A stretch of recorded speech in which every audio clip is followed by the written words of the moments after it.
All right, everybody, thanks. We're going to go ahead and get started at 3:35. Want to welcome you to a visibility strategy session for the Kansas City Spirit Playbook. My name is Kyle Elliott. I manage the Long Range Planning Division of the Kansas City Planning Department. We're going to introduce you to a few people as we go forward. I'm going to go ahead and ask somebody to go to the next slide. We're going to do some housekeeping about how this meeting will run. We're going to use some polling and a couple other ways to engage with you guys. Normally we, in the past, have done these in person, but due to the last year and a half, everything has kind of gone virtually. So as we go forward, we're going to ask to do some polling, and we'll also ask you to put some questions in the chats if you have them and go forward. There'll be times that we stop and move forward. So if you go to the next slide. If you're not familiar with the Zoom platform, this slide basically shows how you can enter comments. The arrow pointing at the top just shows you the chat feature. It's on the bottom of your screen if you're on a PC. If you want to leave the meeting, it's over on the right-hand side, and the raise your hand function is in the middle of the bottom as well. Next slide, please. So we're going to go ahead and do a test poll to make sure that you guys have the capability of using it and that we're set up right. So Beth, if you want to go ahead and set that up. All right, launching it now.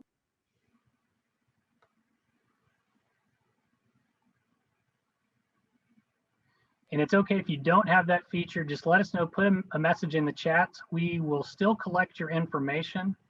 That way we take all of the results and use them the exact same way as we go forward. So. All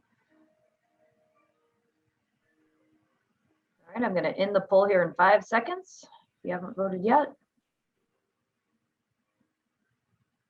And I'm ending the poll and I'll share the results.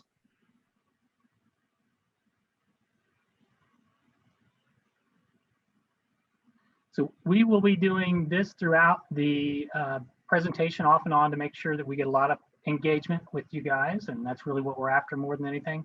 There'll be a brief setup of what we are hoping to do, and we'll probably talk through several of these results as well. There's some questions on the website as well, and we'll express how to do that as we go forward. So next slide, if you don't mind. As I suggested, there's many staff people here with us as well.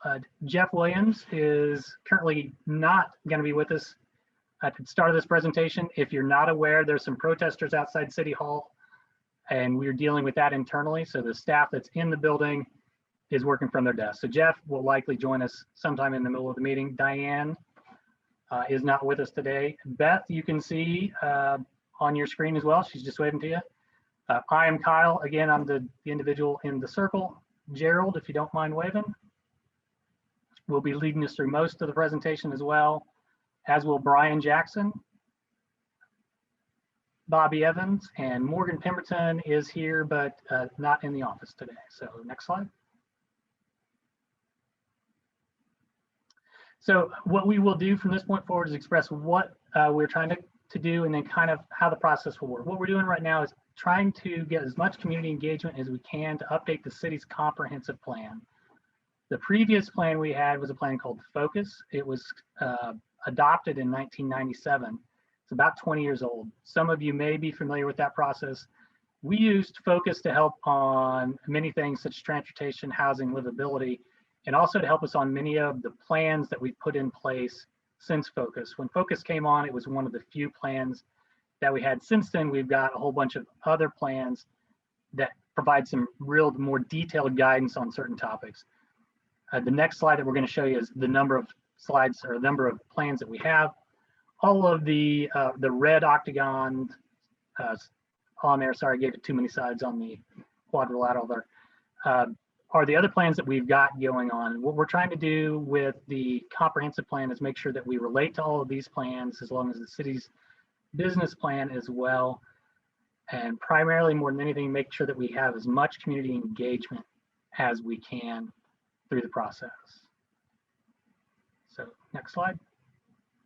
Where we are on the timeline is we started looking at this in 2019. We did a lot of pre-planning up until about 2020.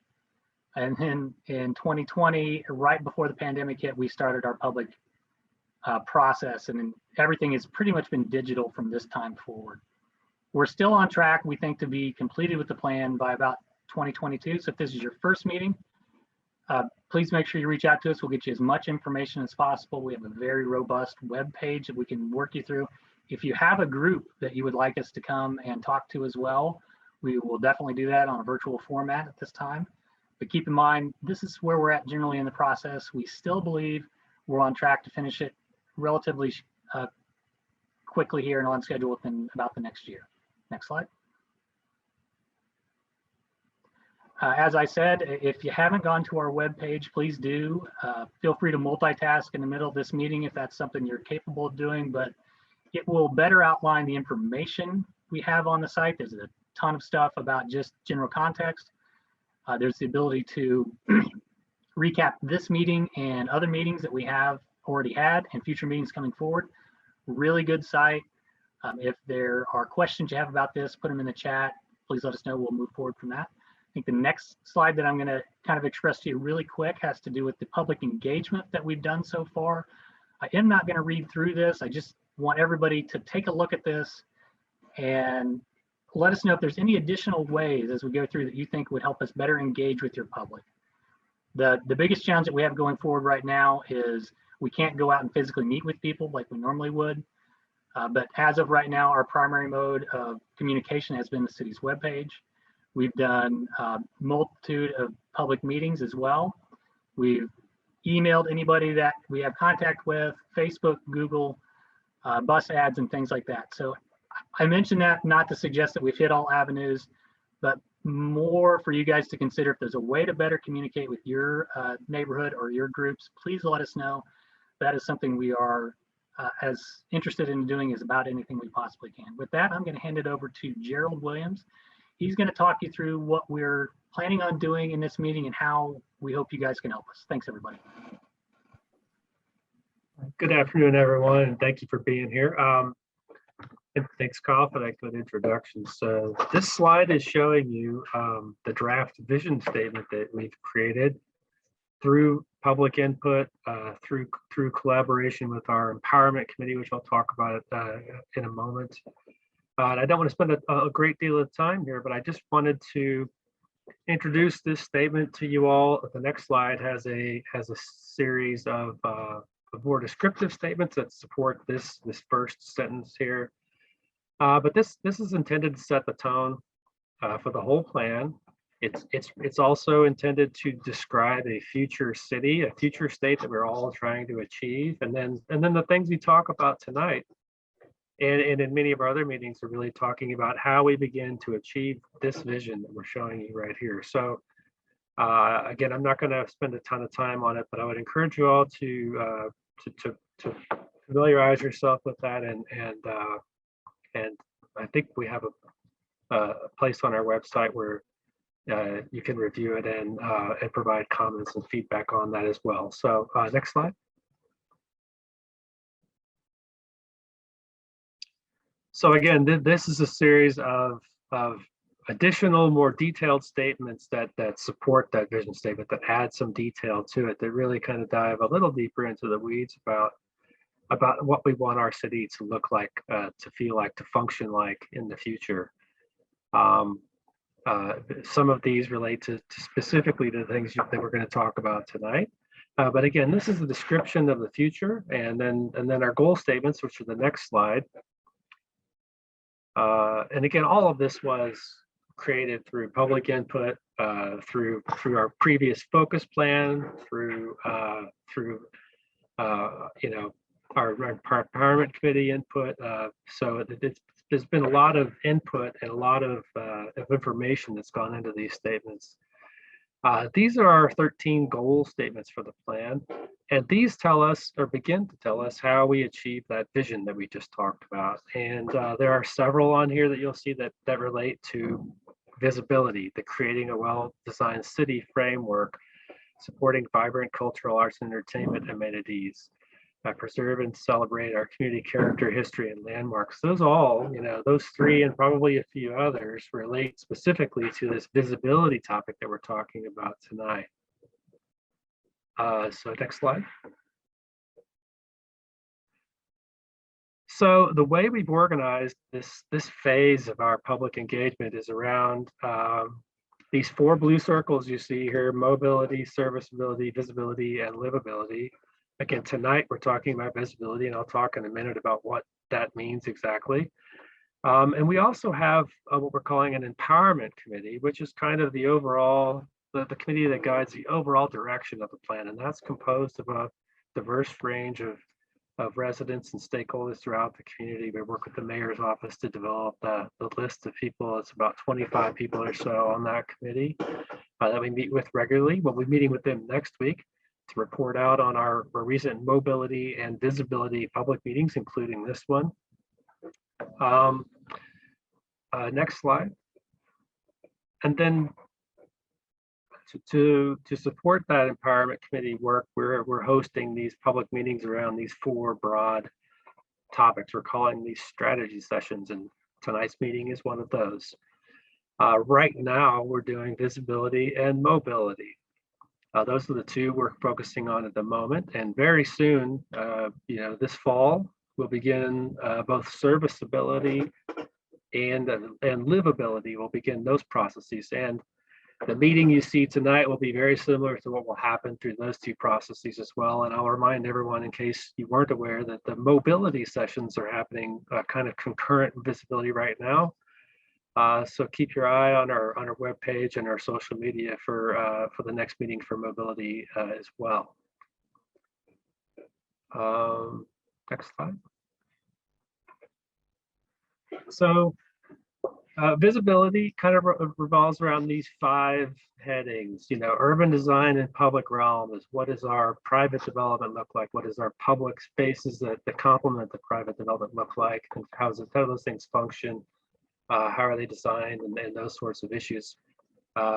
We're also talking about parks and open space and historic preservation as well, and arts and culture. So if you kind of think about all the things that make up the built and physical environment, the things that you see in your physical environment, which is where we got the name visibility from. Next slide. So we've heard a lot about the visibility topic.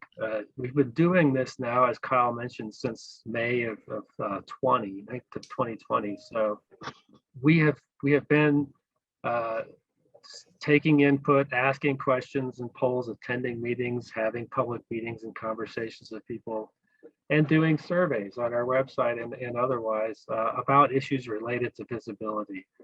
This is a sampling of some of those questions that we've been asking, and these help inform the questions that we're going to ask you. The issues we raise with you tonight and the questions and polls we ask you tonight are derived from this previous input that we've heard from the public. Next slide.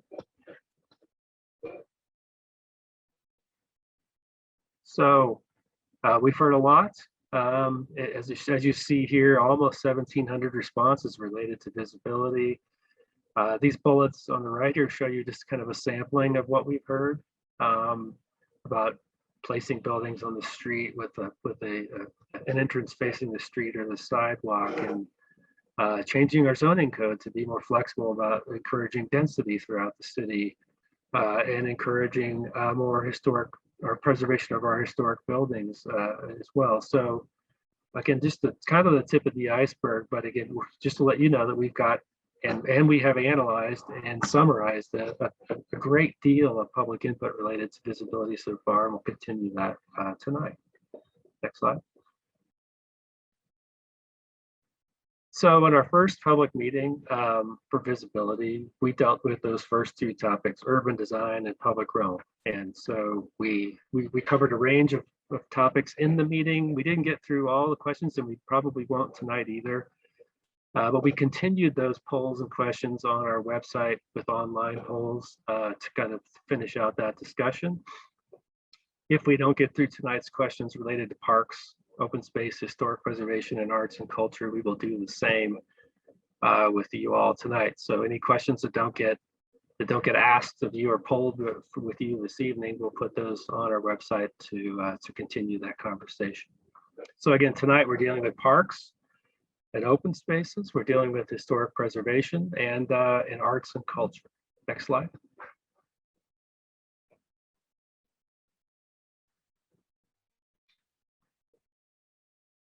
So first give you some quick overview of some of the issues and comments and feedback we've gotten related to parks and open space. Next slide.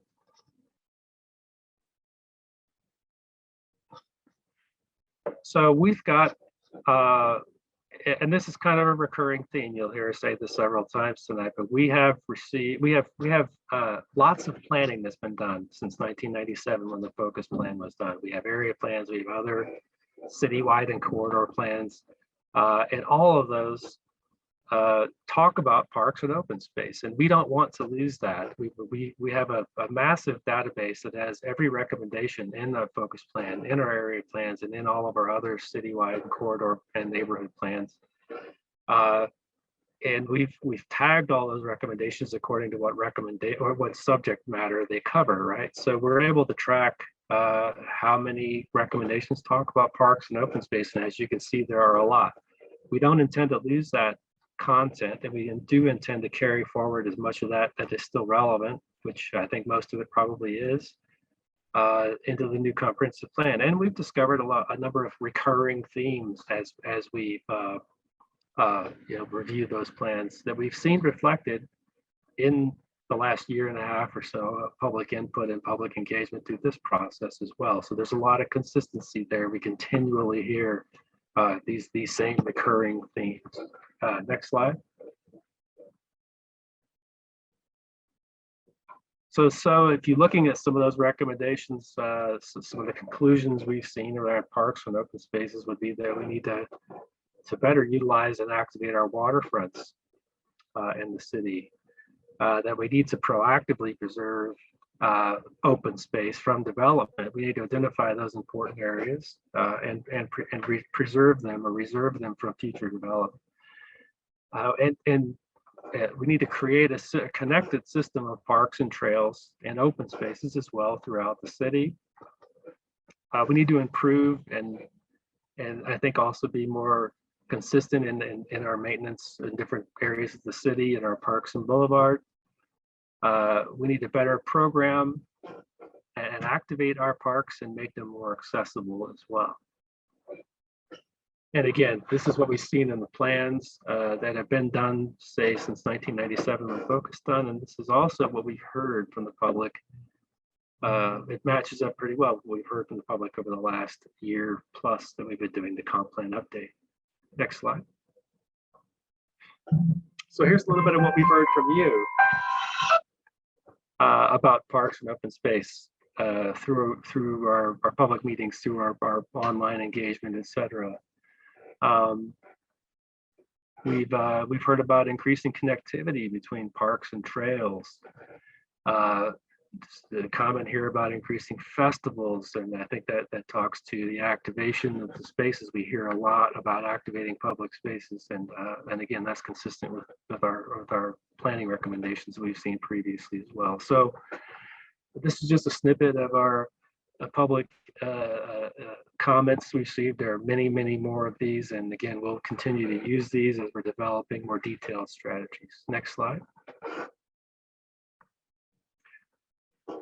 So for historic preservation, again, Focus talks a lot. Focus has an entire chapter dedicated to historic preservation. Our area plans often speak to historic preservation strategies and recommendations, and as do many of our other corridor plans. So it's a common topic. We have a lot of guidance already in those documents that we don't intend to undo or redo, and we'll use as much of that as we can that's still relevant. Next slide.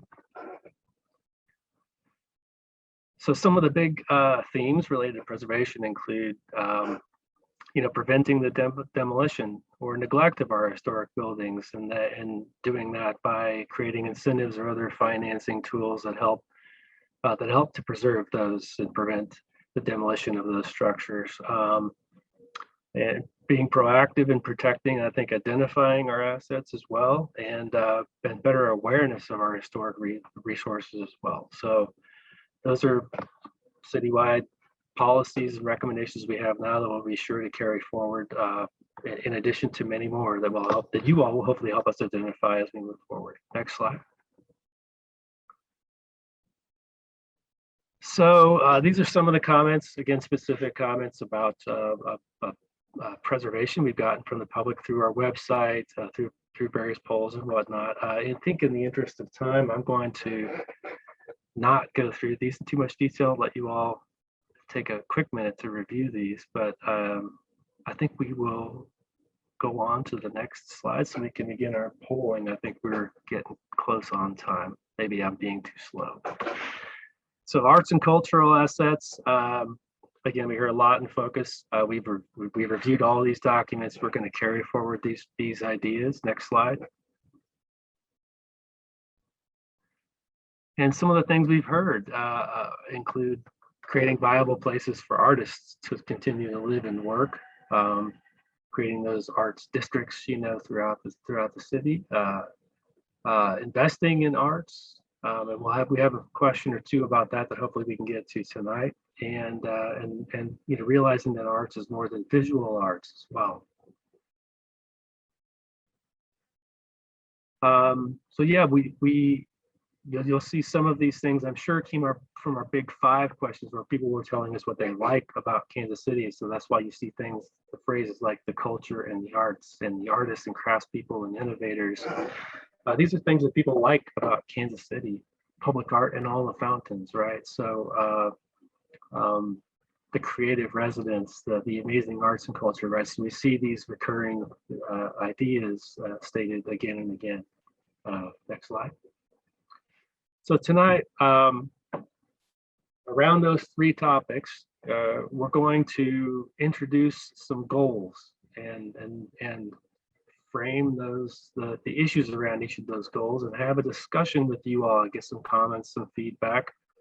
We're hoping for some good thoughts from you all, in addition to some polling. So once we've introduced the idea, framed the issues, we're going to have some polls with you all about those, about your general level of support and how aggressive we should be in pursuing these ideas as we move forward as well.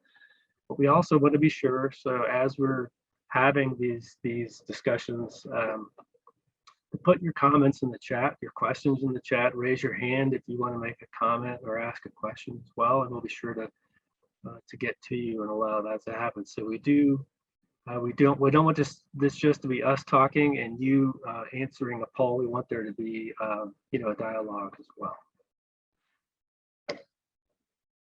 So with that, I think we will get right down to it.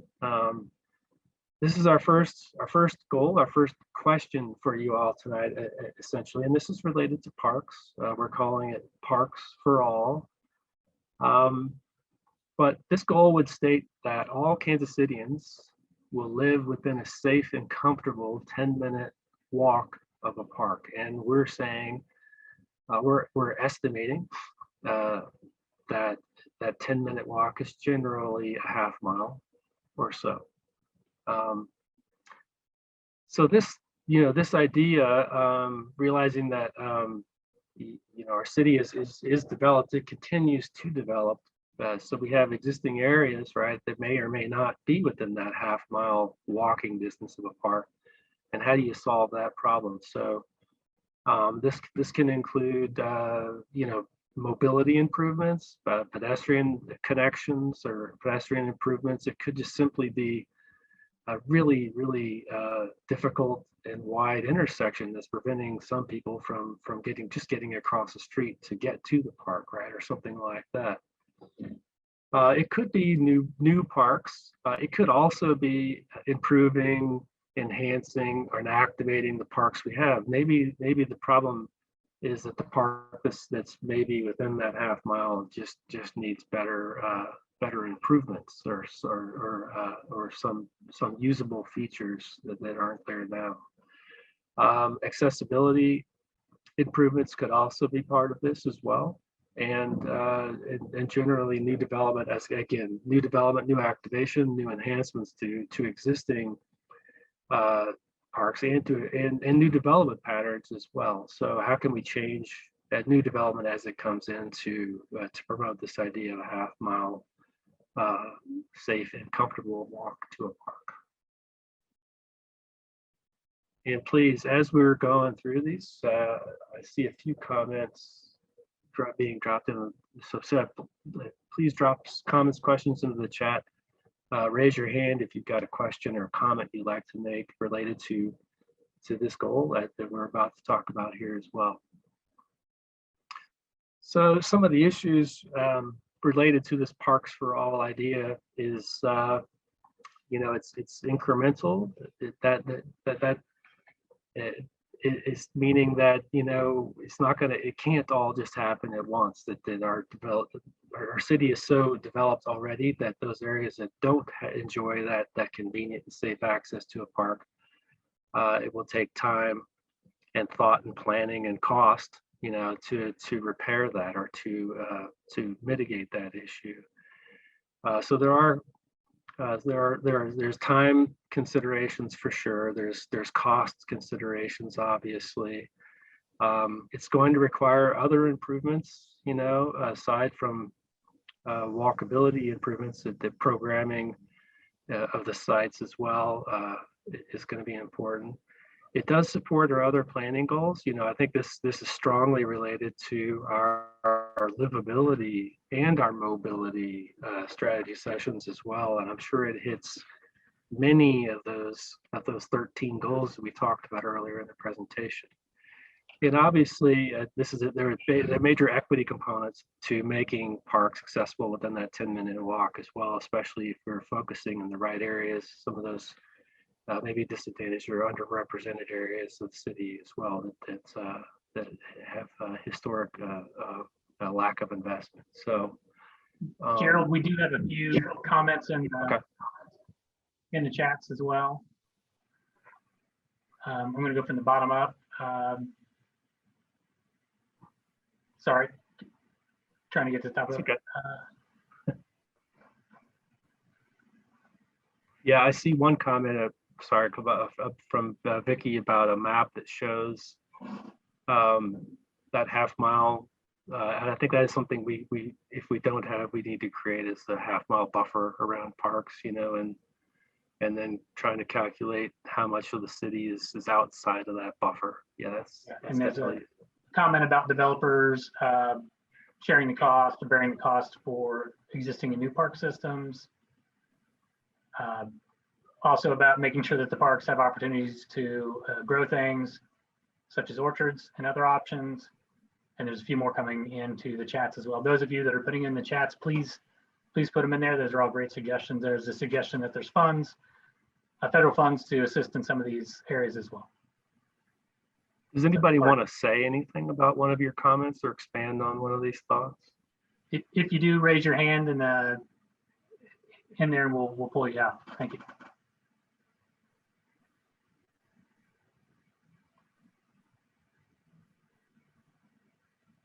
Yeah, I see Greg has a comment that this may not be realistic outside of our urban core area where we have grid street systems and everything's a little more compact and closer together and better connected than the pre-World War development, which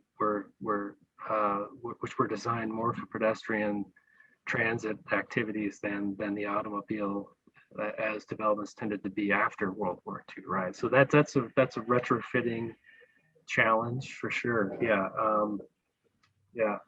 I agree. And I think we do need to be, as with most of the things in the comp plan context, sensitive about these recommendations. But I think it's still achievable in those areas, just perhaps more difficult in those areas.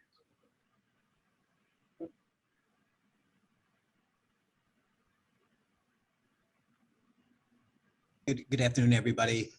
Sorry I joined a little bit late. I'm Jeff Williams, Director of City Planning and Development. Thanks for being a part of our interactive session today.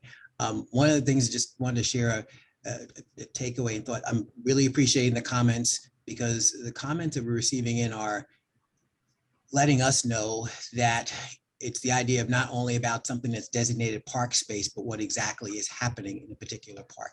There's been comments on the idea that are we looking at parks and thinking about park spaces as being more passive areas, as undisturbed areas, more active recreation.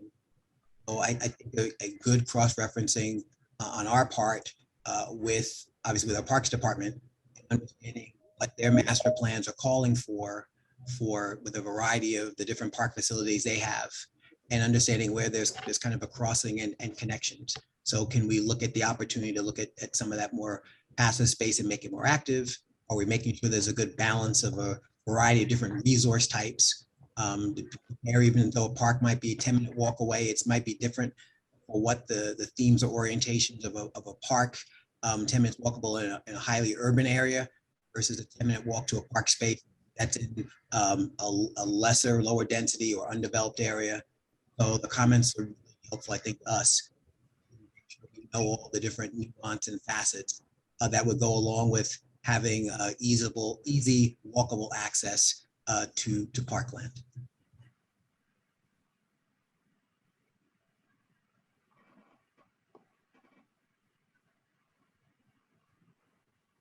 These are great. I think these are all really good suggestions and comments in the chat. Are we ready to open our poll? And we can be answering the poll and continuing to have a conversation in the chat. Those two things can happen simultaneously. So I don't mean to cut off the discussion, certainly. So the question is phrased in a way I see some of you already answering, but again, and they're all kind of the same way, is how aggressive should we be on a scale of 1 to 5 on pursuing policies that achieve this goal? Policies that we'll go back and determine. And if you have thoughts about what those policies might be, please throw them in the chat. But for now, we'd just like to gauge from you all, how important you think this is by telling us how aggressive we should be.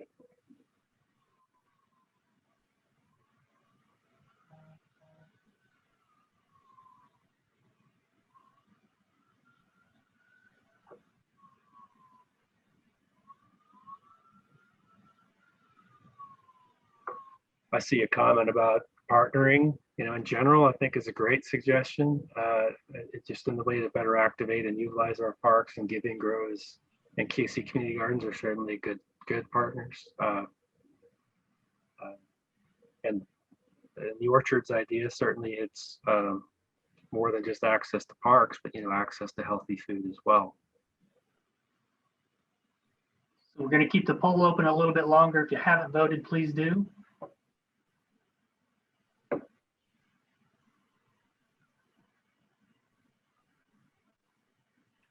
We just have about 4 more people to vote still. That, I think we're good. All right, I'm going to go ahead and close the poll and share the results.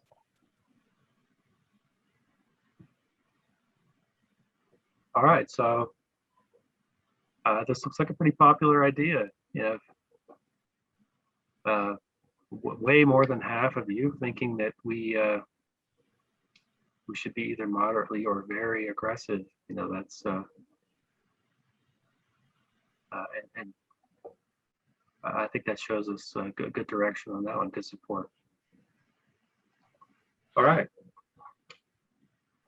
on to our next goal.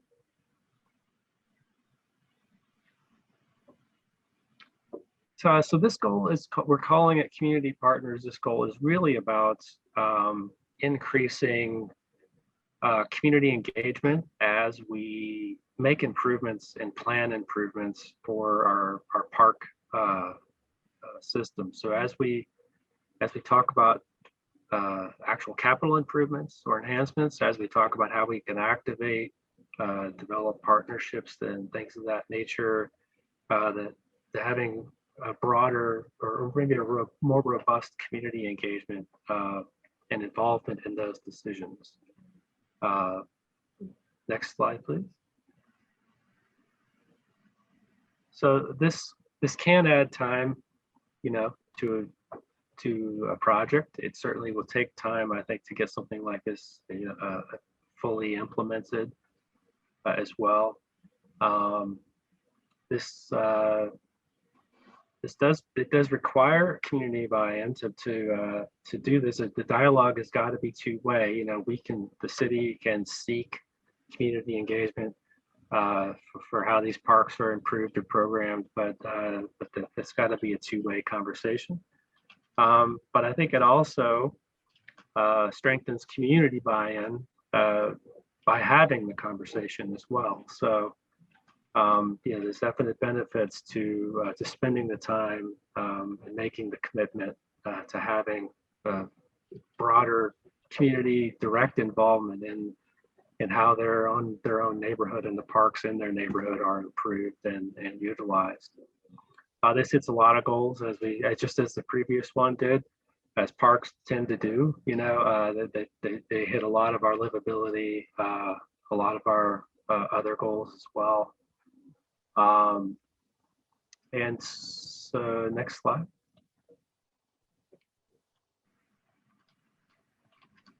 So we don't have to start the poll just yet necessarily, but do we have any comments from people about approaches to community engagement in park programming and improvements, or just involvement in general?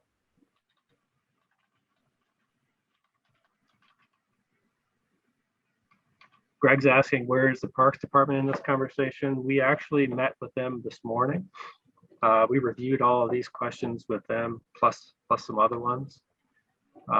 So we've had conversation with the Parks Board. Now we've had a conversation with Parks staff, and we'll continue to have that conversation. A lot of these ideas that we're pitching to you on these goals came out of a recent ULI Parks equity study.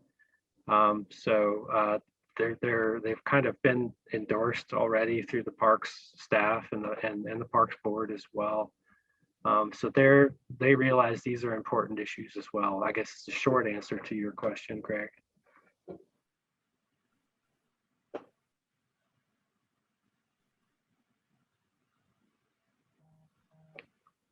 Yeah, does Parks have the capacity to handle more parks and maintenance? I don't know. But this question is really more about do they have the capacity to have a more robust community dialogue as they're maintaining and improving their parks. Parks Department is thinking about ways to address their capacity for more parks and maintenance, or improving the parks they have as well, though.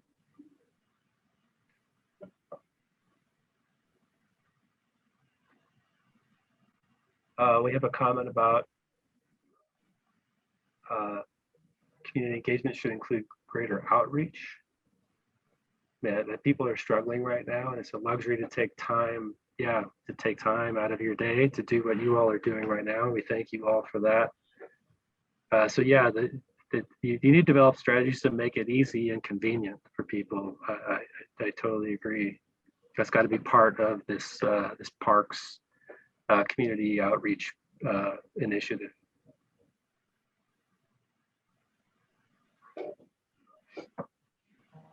Does anybody have a comment that they'd like to expand on? If so, please just raise your hand, and we'll get you the microphone, so to speak.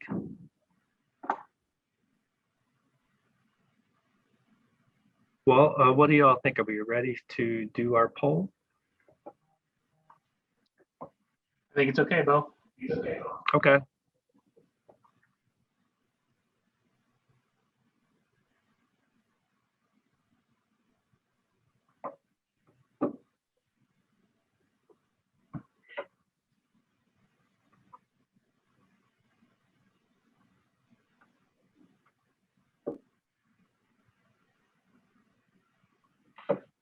Well, this is a popular one so far.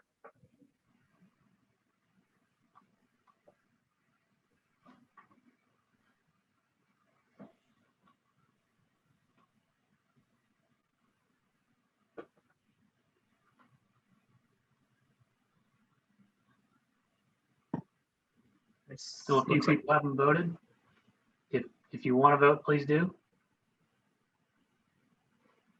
and thanks, I see Brian Jackson has just posted a link to that ULI Parks Equity Study I mentioned. If anybody wants to go take a look at that. If you have an interest in parks and equity, that would be a good document to look at. Go ahead and close the poll and share it. Yeah, so that's, wow, that's 92%. Moderate or very aggressive. That's maybe the highest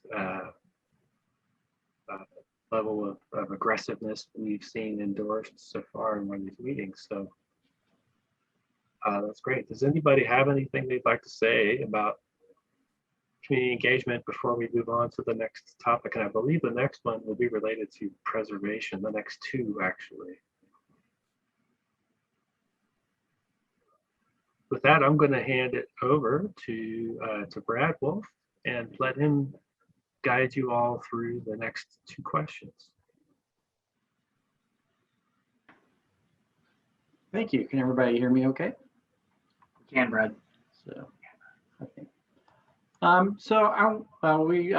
As said, we had basically a major component of the focus plan was preservation, and I hope everybody had a chance to do the polls. We did basically a poll of the existing priorities in focus, just to kind of get an idea of and get feedback and comments on, and we'll do some little and more in-depth research on that soon with maybe a subgroup.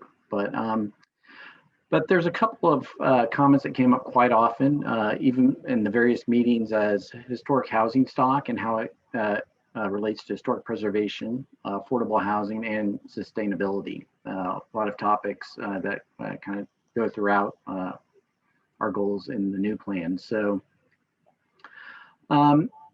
basically, I had a poll question really that relates to basically how aggressive should we be in preserving and rehabilitating existing housing stock. Now, this is not necessarily just housing stock that's formally listed, but it's all housing stock. If you can maybe, the poll would basically look at, basically what we're looking in terms and how aggressive we want to be, and basically how we can meet those goals. If you can go ahead and maybe throw up the question there. So just to give you an idea of what we're talking about in terms of aggressiveness, less aggressive really is just kind of status quo of where we're at, providing minor home repair programs and certain types of programs for housing. Slightly aggressive really is just enhancing the existing incentive programs to encourage rehabilitation and preservation of housing. Moderate would be, aggressive would be some type of regulatory demolition review, probably in target areas where we want to encourage affordable housing and to infill potentially. A more aggressive approach would be a demolition review with potentially a delay of any demolition to see if any house could be rehabbed for somebody, and incentives. And very aggressive would basically be a citywide demolition review with demolition delay if it's a significant historic structure to see if we could find somebody to rehab it. Potentially a deconstruction of requirement to salvage materials, and really strong incentives that really focus on preserving existing structures in the city. So if you could just open the poll and we can kind of look at some of the comments in the panelists and let people answer those. So yeah, in the Midtown Plaza plan, actually, there was a lot of good work done in that, definitely. In particular, in terms of survey, because we've actually, Midtown Plaza area has a number of listed and surveyed, historic survey areas, and a number of historic properties. Another good point about using the various federal rehabilitation tax credit programs that are available paired with the low income programs. There are a number of existing incentives out there, and some of the what we might end up doing is figuring a way to package those together and make them easily accessible to people in the area or people that are interested in rehabbing or providing affordable housing. Yeah, and Lisa with Briscoe with Historic Kansas City is actually giving us some great feedback. I don't know if we want to, if you'd like to step up and actually speak to the group and ask some questions, which would be more than welcome to.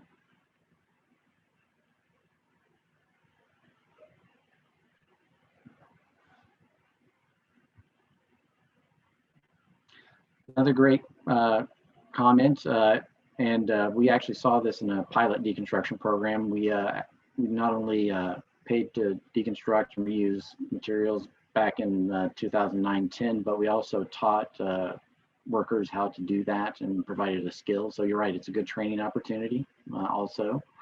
And there's a number of places that have good training schools specific to historic houses. And I'm gonna go ahead and enable Lisa to unmute herself as well, in case you want to weigh in on anything, Lisa. Now, why would you put me on the spot? Why not? Why not? You had some great comments. Yeah, revenge is sweet, huh?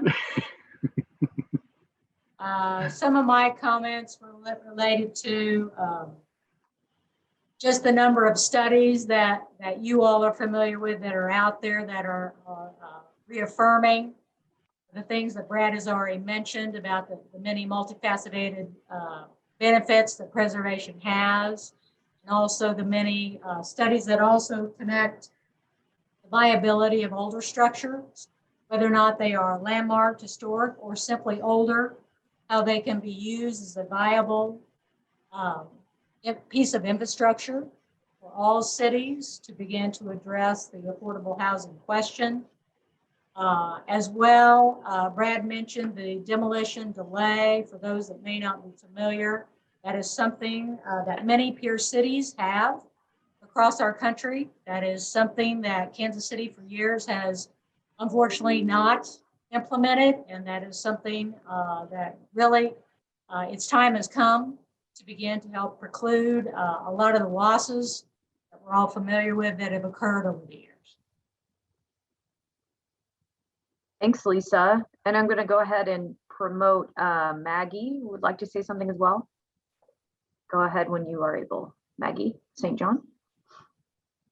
Actually, it's Mark Samborski at Maggie St. John's computer. No worries. Yes, ma'am. Having to do with the restoration of the historic, a lot of the reason that's historic is just it's been there a long time.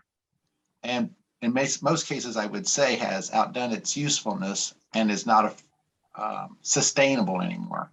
Is there any talk about creating new tiny house communities that seem to appeal to the up and coming generation as well in these same areas, and rather than just going back to something old, creating something new? Thank you, sir. I think, yeah, providing all types of housing options, I think it's been out there a long time. I think when you're talking about smaller footprint houses, I know when we think about historic houses, we always think of the big mansions, the grand mansions, but the majority of our housing stock, you'll see, is mostly smaller bungalows, which are really what we're talking about, especially with affordable housing that can be easily rehabbed, are well worth the investment and can provide that affordable housing component. And usually they're close to bus lines and other amenities. So I think I agree. You know, the grand mansions, of course, are beautiful. We love to see those restored, but more than often, those probably will not be what we're thinking about when we're talking about providing affordable housing in older areas. So it'll probably be a combination. And then some of these older areas, obviously, will have vacant lots that need infill. So the discussion of what should go there to help reinforce the existing communities will always be part of the discussion too. So. Thanks, Brad. And it looks like Marquita Taylor has her hand up as well. So I'm going to go ahead and unmute you, Marquita. You're welcome to speak. Okay, great. Can you hear me? We can. Yeah. Good to hear you. Yes, thank you. I would like to certainly voice that we can see the influx of new buyers in the community, especially the larger historic homes and the homes in the in the areas where those historic homes are. It's a mad rush right now to secure some of the larger historic homes. So I see it as a win-win for the city, as for new families coming in to continually try to be aggressive in preserving that housing stock, because it is important, and obviously it's something that a lot of people are interested in right now. So I think it's valuable to maintain a support from the city in keeping them. Thank you. Thank you. Thank you.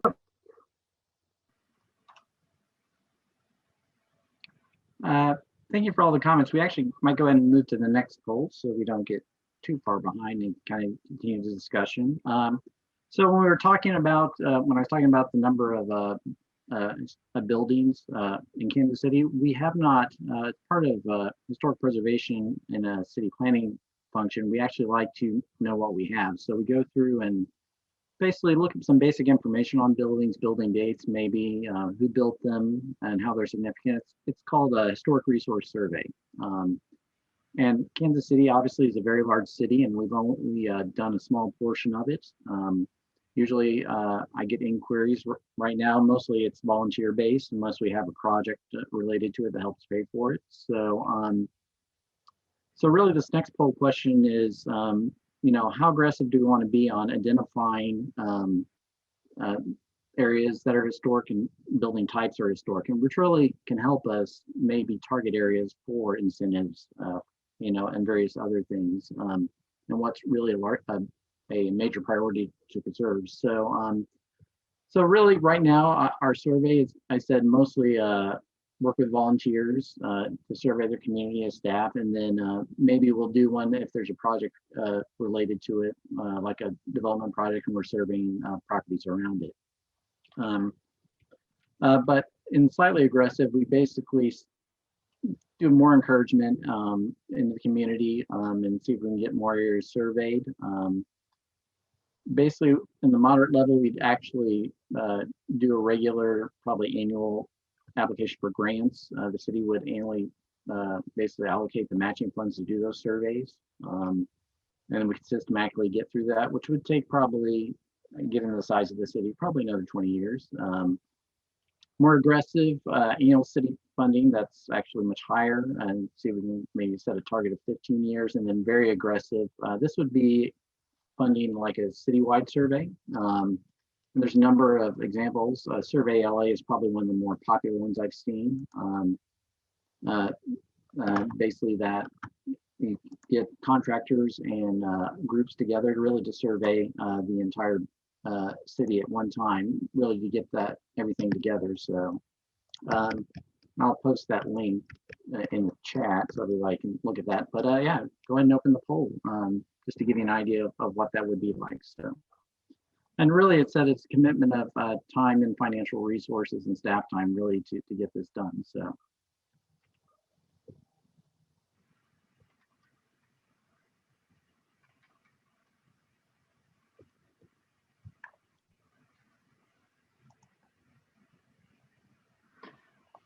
While everybody's voting, there's a lot of comments in the chat right now about affordable housing. We love those comments as they relate to historic preservation in neighborhoods, but keep in mind there will be additional public meetings where we talk about housing and housing strategies as well. And affordable housing and neighborhood makeup will make a portion of that too. So please keep your questions coming, and please make sure you attend those meetings as well. Yes. So thanks for all your survey responses. Looks like most people are going actually moderate to very aggressive. So, so I said one of the challenges, and I think everybody knows this, we might see a house that's proposed for demolition or maybe has a fire, and we really don't know the history of it and why it's important, and we really don't focus on it until something actually happens. So this allows us to be more proactive along the way, so that, as I said, we can see a lot of people want to make that a fairly significant priority. I'm going to go ahead and close the poll now. Thank you.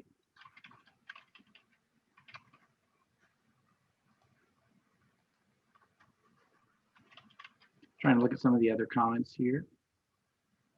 Yeah, as I said, there's a lot of single family neighborhoods, basically south of the river, north of 75th on the east side.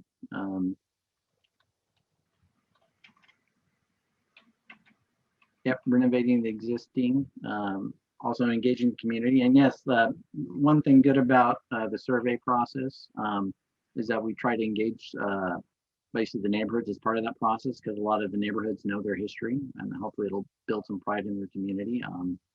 Because most of the surveys I've worked with have always been either resource or really neighborhood based, and you can really build a lot of community character and community pride through that process as you learn the history of your neighborhood. So.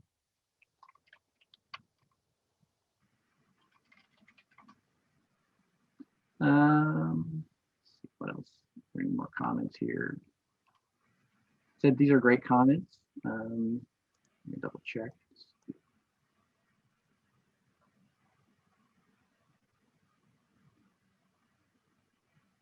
Thank you. I think it's about time to move to the next one. I thank you for all your comments. I think these have been great. And I said we will continue this conversation. And I said I was going to try to do a little more focused group working on some of the suggestions in the plan so we can draft those. But right now, with the poll I did for the existing focus plan, a lot of them will just come forward as is, and we'll just update some of the action items underneath them. So, so looking forward to that conversation. Thank you.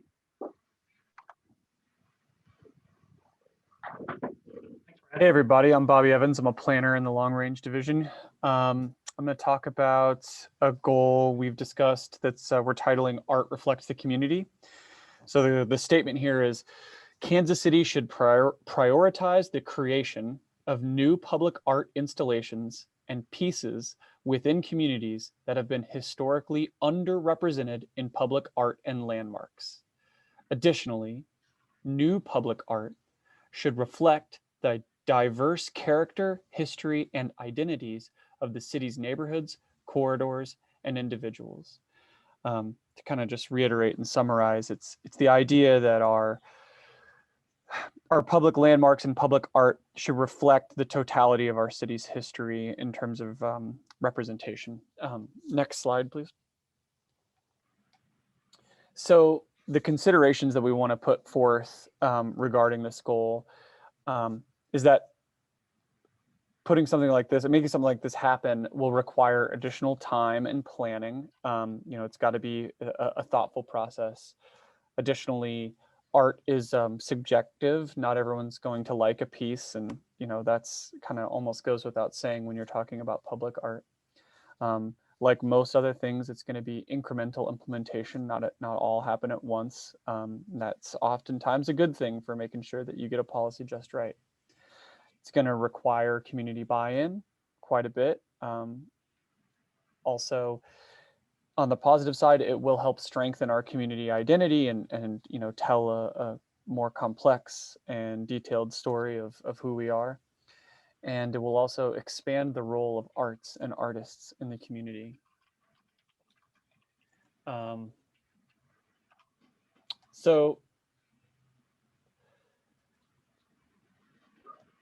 Sorry, I'm looking at my notes real quick. So it isn't that we have sort of an inventory completed of all public art necessarily ready to discuss right now, but that would potentially be part of the process.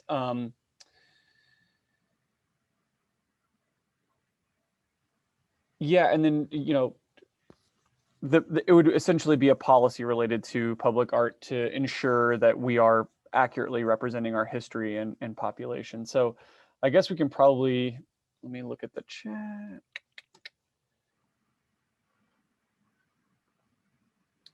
Okay, yeah, I like Mr. Draper promoting the design of distinctive architectural bridges and road features.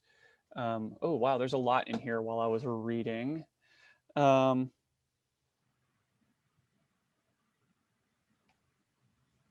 Okay, Miss Notice always coming in with a great comment, maybe explore a way to work with the 1% for art ordinance.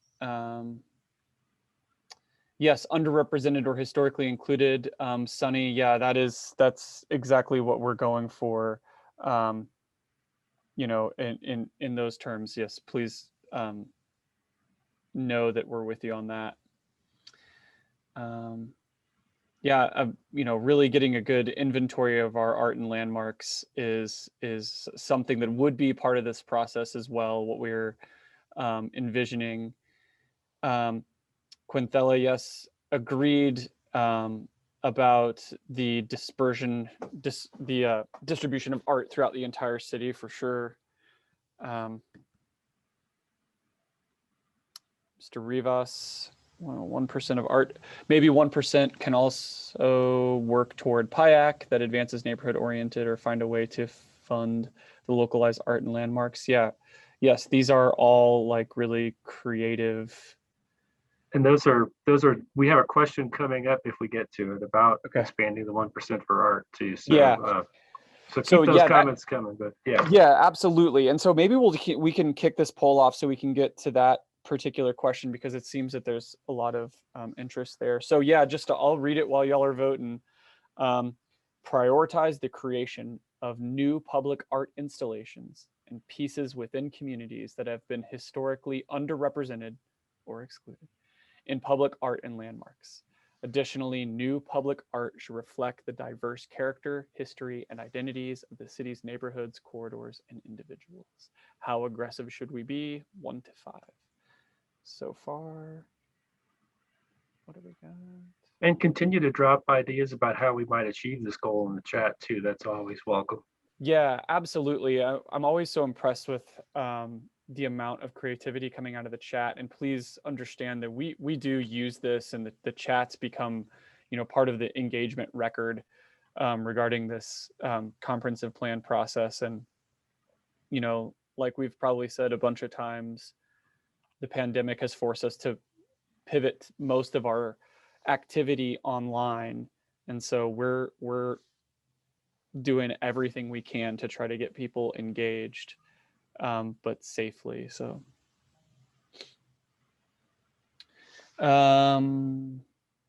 Few more votes left. If you haven't voted, I'm going to close it in 10 seconds here.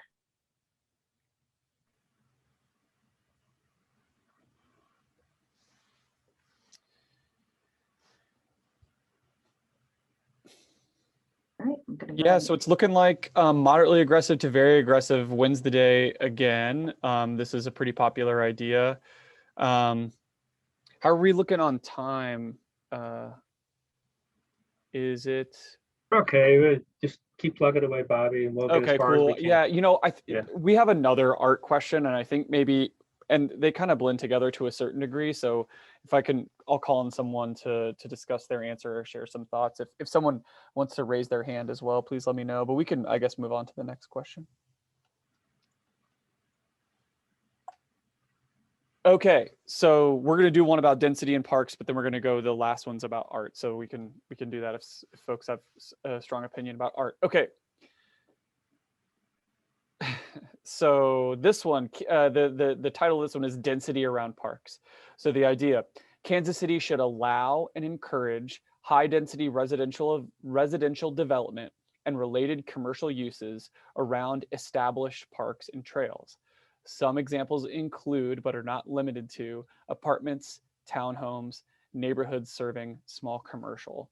So this would sort of create a sort of relationship between parks and land use decisions, which we currently don't have. So yeah, next slide. So again, incremental implementation. This meets some planning, like several different planning goals that come up in the area plans and other engagement and planning that we've done, such as creating more housing options, creating room for more residents, and encouraging neighborhood serving retail and establishing mixed use centers. Says the potential to help us reach some of our affordable housing goals. Again, it could be potentially controversial, you know, changing population densities is always comes up as a hot issue, even as much as we've seen downzoning in the last couple of decades, and then now the idea of, you know, increasing density. There's, you know, it's a pendulum that swings back and forth. But it would also help support parks and usage. And, you know, a lot of this kind of, if anyone's familiar with the Jane Jacobs observation that every planner learns so well, that, you know, a park is also, the nature of a park is somewhat determined by the land uses around it. So you're going to get more eyes on the street, you're going to get more activation in your parks, depending on the land uses around a park. And so the idea of encouraging different land uses, especially related to density around parks, sort of works in that vein. Let me take a look at the chat, just making sure that I was.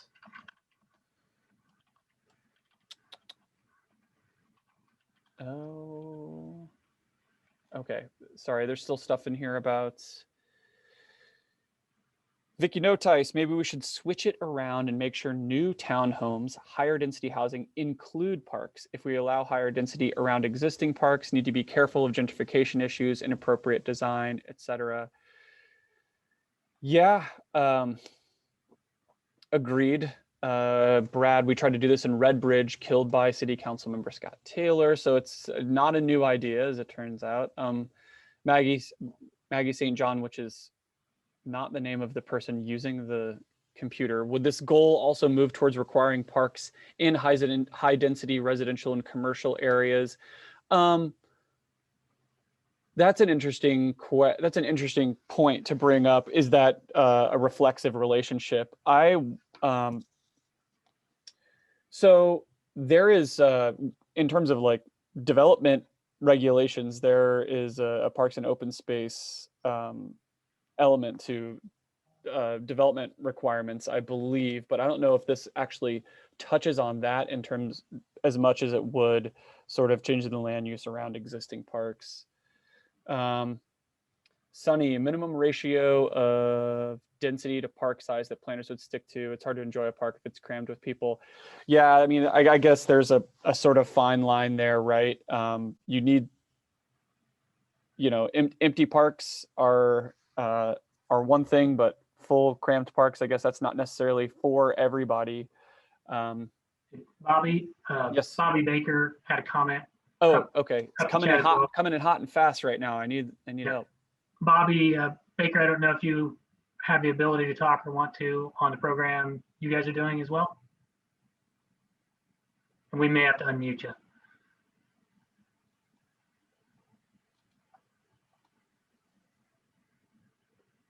Okay, maybe I've been unmuted. Yes, you have. We gotcha. So our program, we've done it now for, I believe this is our 4th or maybe 5th year, or certainly the 5th year in COVID. We sponsor a theme each year and do a call for artists, local artists. Always have great artists that come out of the corners and coves of our community. And we have 2 artists working at 5100 Independence Avenue. I would encourage everyone to go and look at that art. It's absolutely amazing. And I think Lonnie is on here. He could maybe throw that up, the picture of that up into notes. But we do a community engagement process with it. We do the call for artists. We give them the theme. We let them open their minds and their artistic abilities to create. And then we send all of our applications out to the community and they vote on what they want to see on the walls as they are driving and walking. And we've put together a map, our mural map, that identifies every mural that's located between 18th and Vine and St. John and Hardesty. So it's great for bike tours, car tours. We did a great Mother's Day tour last year. It's just a really great way to engage the community, and it's placemaking in its best sense, because we do bring people to these places of art. They take pictures in front of the butterfly wings and pictures with the giant roosters that are representative of the many different countries that live here in the historic Northeast. But it's been a really great way to get the community engaged in beautifying the avenue. Thanks, Bobby. Appreciate it, Bobby. Always good to hear your voice. Okay. There's been great stuff in the chat about the parks and density question. So I think we're going to go to the polling really quick. And then if anyone wants to, please encourage to raise your hand. As you're voting, someone mentioned something about Mr. Zoomsteg. Need to be careful that we don't become another Atlanta with walls of high rises around parks where historic structures already existed. That's a very interesting comment, and I'm not very familiar with Atlanta at all. So if you'd like to expand on that, I'd like to hear more. Bobby, who do we need to unmute? Sorry. Oh, if that person wants to speak, the name is Jeff Zoomsteg, I believe. I'm probably butchering that, but Raise your hand if you'd like to, and I can unmute yeah. you. If not, no worries. If not, it's okay. Actually, as we await that comment, by happenstance, I happened to be in Atlanta last week, visiting relatives, and had the opportunity to go on the Beltline, which if people aren't familiar, it's a 26-mile loop around Atlanta. And I think depending on where you are in that loop, I think there is definitely a difference of experience in terms of the Beltline. There are areas where it has promoted lots of high density development pretty close to the trail. In areas that may have had lesser densities, the area of the trail I got to experience, I believe, is maybe where Mr. Zoomsteg is looking to go, where it is a trail that's put into, older traditional neighborhoods, lower in density, and the trail feels very woven in and seamless, working its way through yards, people having individual connections they choose, connecting to local parks. And there was a nice balance between the scale of the infrastructure of the Beltway, some really sensitive connections from street ends right into the trail. So the scale of the trail improvements and even its infrastructure matched very well with the scale of the surrounding development. So I've got a lot further, or maybe misinterpret those comments, but that's how I would see that comment. Jeff, you are unmuted. The other Jeff, Zoomsteg, you are able to talk. All right, thanks. And very close, Zoomsteg instead of Zoomsteg, very close to the name. I lived in Atlanta 15 years, and there's parts in the Midtown especially that the growth has just kind of overwhelmed the areas. What was the Peachtree Street going through Midtown is now just a wall of high rises on both sides. There's no historical anything left of what was Midtown Atlanta. And the same is happening around the parks. All the residential are being kind of torn down, or if they're left, there's towers of these high rises looming. And I think there has to be a balance. But yes, it makes sense to have growth around parks, but we can't completely wipe out what already exists as well, and have houses competing with these monstrosities next door. Got it. Thank you. Yeah, one of the things formulating these questions is, and I'll take the hit for this one, is not explaining, obviously these things would be contextual, and it's probably better to say higher density or encouraging that missing middle housing sort of thing. So, but yeah, your example of the situation in Atlanta is very helpful, Mr. Zoomsteg. So looking at the poll results, the highest single category was no change, which was 25%. However, it was actually really even distribution. Mr. Jackson, if you want to put the poll in the screen share, or I don't know if other folks can still see it or not. It's pretty even, but I would say if you're sort of to lump them together, 3 through 5, a little aggressive, moderately aggressive, very aggressive, probably, it seems like folks, it's hard to divin these results just exactly right, but it sounds like the idea, people don't necessarily hate it, but it needs to be done the right way, is the way that I would take this based upon the combination of the poll results and what I've been hearing in in the chat. So yeah, Ms. Bobby, Briscoe, I I think we have 29 attendees today. Sorry, what were you saying, Mr. Elliott? we've got time for probably one more topic, or we can stay on this one. Oh yeah, okay. Let's bounce to the other topic because it sounded like I think we've squeezed all the juice we can out of this one, and folks wanted to. Oh, it's 4:49. Oh, yeah. Is there one particular question we really wanted to ask more than any other, or? That I one's think great. you teased the public art, Kansas Oh, the City should, 1%. Yeah. Yeah. I have Okay. that one So okay. queued up and ready. Yeah, right on. All right, funding for public art. So this came up in the chat, and so we can have a good discussion about it. So the question at hand is, Kansas City should use the development approval process to increase funding for public art and artists. Some examples include, but are not limited to, development fees, on-site art pieces. Luckily, we have. Oh yeah, here we go. Let the games begin. People are really getting into it. And I would also suggest, if in addition to those, if you have other ways where this could be leveraged or partnered, please drop those in the chats.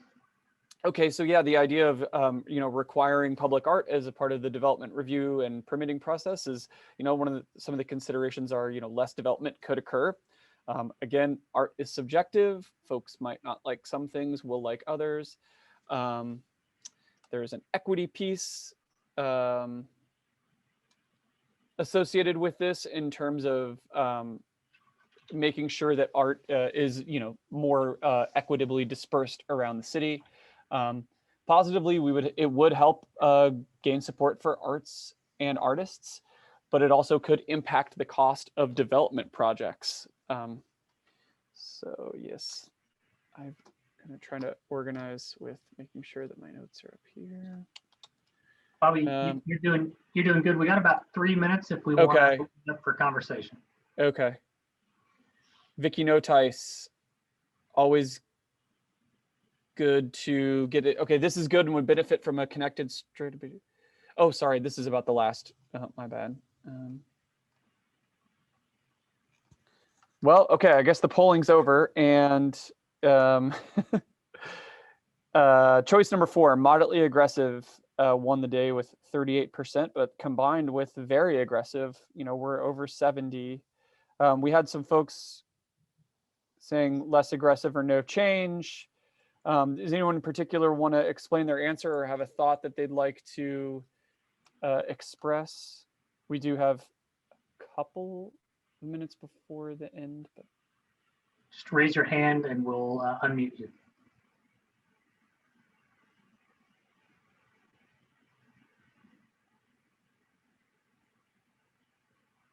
Artists need income. Truth. All great art gets patronized historically. Artists are the pioneers for developing underdeveloped spaces. They make areas flourish. Thank you, Rebecca Coop. We do have one hand up, Bobby. Oh, yes. Okay, Mr. Brad. Okay, go ahead. Yeah, there's a massive development project moving forward at 63rd and Prospect. To the best of my knowledge, there's going to be no public art, yet the developer is receiving a 25-year, 100% property tax waiver.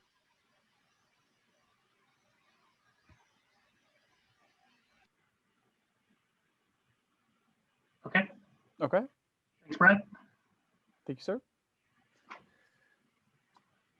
So Bobby, why don't we hand it over to Gerald, and Gerald to take us through the next step. Yeah, okay. Hey, I really appreciate everybody's comments and everything. Thank you so much. Thanks, and there we go. Thanks, Brian.